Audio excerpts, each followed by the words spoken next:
We had a question come in from a viewer, Jacob. He writes, how do you share your ideas without getting run over by other writers or bullying them? Without getting run over by them or bullying them? How do you share your ideas? Yeah, I'm assuming that it would mean, like people kind of poking holes in your idea and allowing them maybe to sway you from your voice. And I'm just assuming, well, sorry, Jacob. That's the tricky part. Yeah, I mean, you can't avoid, pick who you share it with wisely and pick the time that you share it and the reason why you're sharing it and what you're looking for from sharing it and what you tell them you're looking for when you share it. But even if you do all those things, other people are out of our control and they might come back to you with opinions and reactions that are very, unhelpful to you or emotionally discouraging or devastating to you, and you may not be able to avoid that. I mean, you can certainly work on handling your own reactions, but you can't control what they're going to say, much as you might try. But if you're conscious about all those things and sort of being targeted in who you're sharing and why and all those things, and also noticing that they may say things I don't like and I don't have to let it destroy my opinion about whatever I'm writing. However, I am open. I'm doing it because I'm open to hearing other opinions and I want to have a sense of how others are reacting to it. Any one person is not enough, though.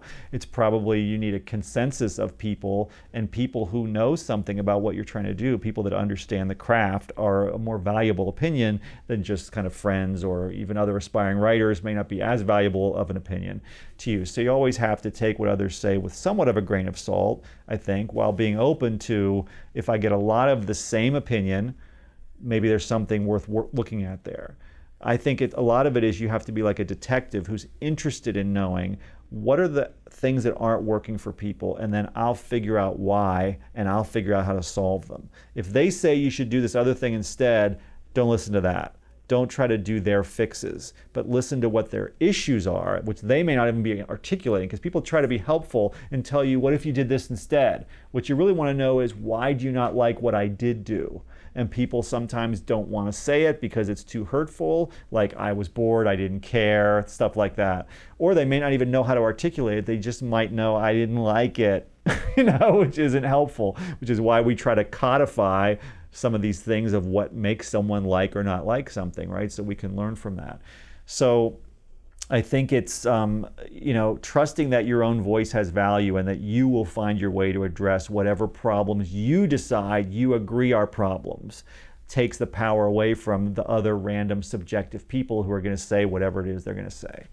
I like that. I like becoming a detective and trying to solve it, because in that sense you're taking out some of the personal feelings from it almost. You're acting as if you're a third party, and then it's less, you're less upset about it. Yeah.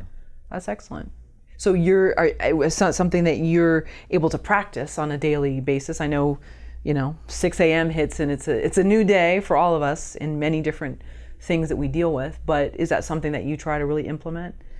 Yeah, I'm very careful and selective about when I share stuff and who I share it with, because I know I'll have a tendency to get very upset depending on what people say, and sometimes it can threaten to derail me from whatever it is I'm trying to do or thinking there's any value in it.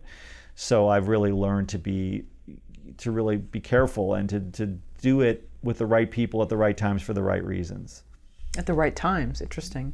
At the right times in the process, because sometimes you're ready.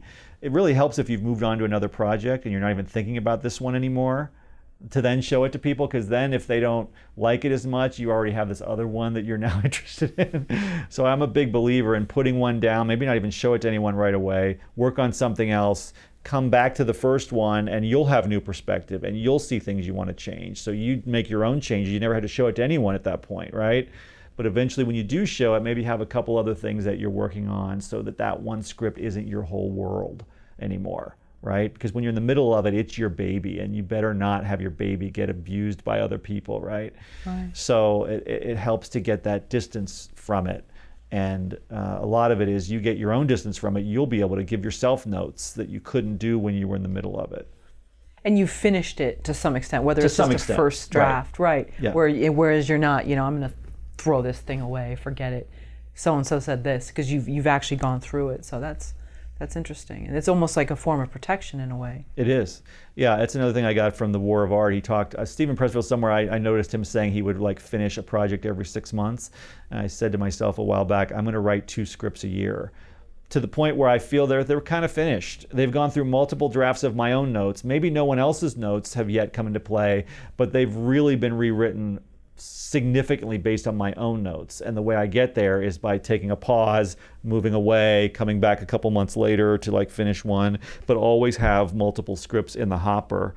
So some are done, some are semi-done, some you've just started, and so it becomes a little more of a factory as opposed to I have this one project I've been working on for 3 years and it's all I ever think about every day, and if someone doesn't like it, I'm devastated.